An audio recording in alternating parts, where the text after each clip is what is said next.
Next, I'd like to bring up Sharmila. I'm not even going to try and pronounce her last name, folks. I'm going to ask her to say it for everybody, and then you'll understand why there's no way I can pronounce that name. But she is going to address the grooming process of this terrible situation that's facing not only this state, this country, this world. Sharmila? Hey everyone. I'm not going to stand behind the podium because you won't be able to see me. My name is Sharmila Wijayakumar, but everyone calls me Sam, so to be fair, that's a lot of words. I am one of the co-founders of Rahab's Daughters, and I'm a survivor of human trafficking myself. So I can tell you personally, it is so amazing to see all of you here and interested in solving this problem together, because it does take a village to solve a problem like human trafficking. We have more slaves today than we had in the 1800s when we abolished slavery.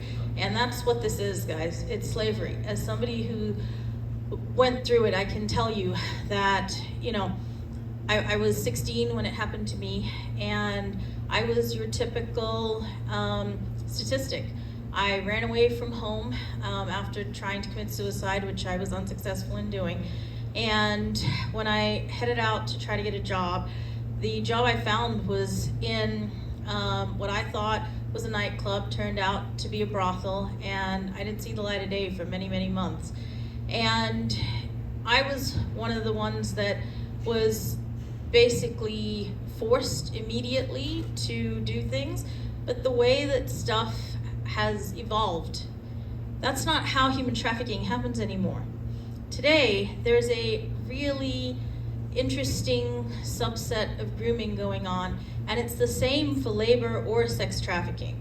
And we don't want to forget that labor trafficking is still a very large part of trafficking, right? So I'm someone who survived both sex and labor trafficking and can tell you that it changes your psyche.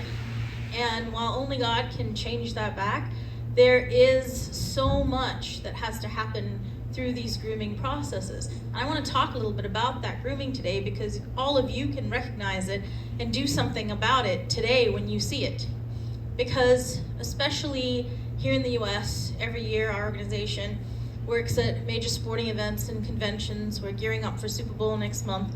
And human trafficking goes up somewhere, according to a study by McKinsey, it's somewhere between 15 and 20% uptick in human trafficking during large sporting events like the Olympics, Super Bowl, and other things. And it's not the event itself. Like, don't blame the poor sporting event or the conference. It's not that. It's the people who attend it who think that this is a form of entertainment, right? So the event itself is doing their job to be a, fun family sporting event.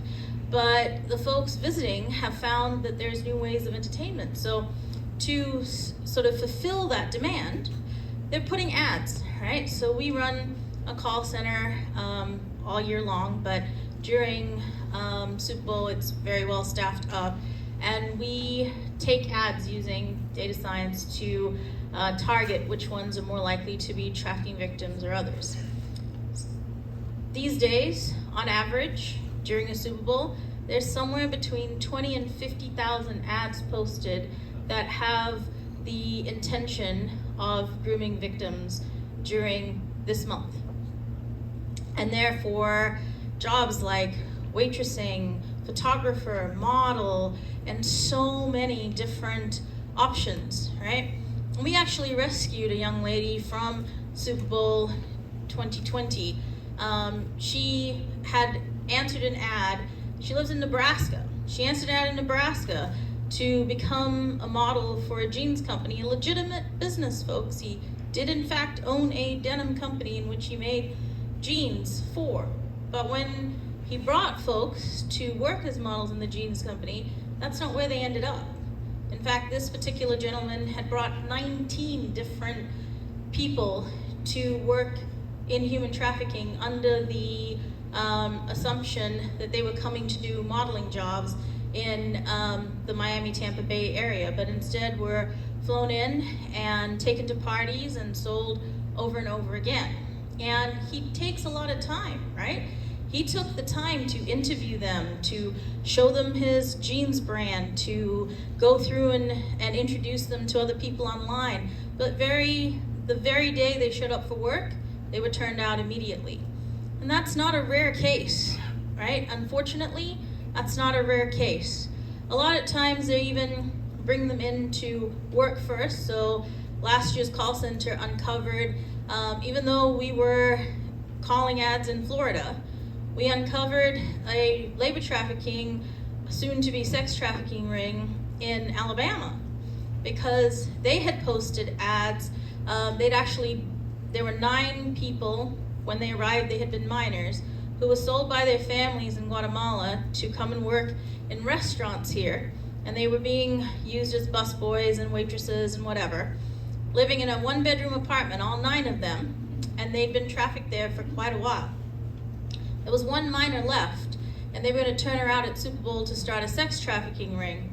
And it just happened by chance that one of our volunteers called that ad, and the young lady picked up and started explaining all of this. She didn't speak any English, but thankfully we had, by God's grace, bilingual folks on the line that night to answer this, and it took 3 days to actually figure out what was really going on.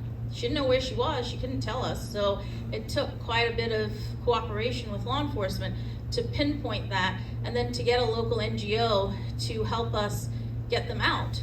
But just imagine, they had been there for 5 years, living and working in a restaurant, not paid, but instead just given the very minimal amount of food while they worked in the restaurant their shift, and all living together in this way. So trafficking is alive and well, and these grooming methods that are being used by putting these ads out there online and in social media, on gaming sites, and all the places that your kids and mine would look, that's one very bad part of grooming. But folks, there's a whole nother part that we don't pay that much close attention to, and it's women around my age who gave up their jobs to raise their families, and now their marriages are in trouble as they're empty nesting, and they now find themselves in a bit of divorce, and they have the need for companionship and the need for money because they're being financially squeezed. And these women tend to head out onto websites like Match.com and Tinder, and y'all know all the sites, right? Bumble, I don't have to name them all. And traffickers are ripely waiting for them there and quietly forcing them to perform activities so that they have money to support their families and the lifestyle that they've been accustomed while they're working through their very difficult divorce situation. And the amount of shame that they're carrying is unbelievable. And it starts out with little things. Why don't you clean your house in your underwear for me and I'll pay you $50 an hour? Seems innocent, doesn't seem like a big deal, right? Vacuum your house in your underwear, you had to do it anyway.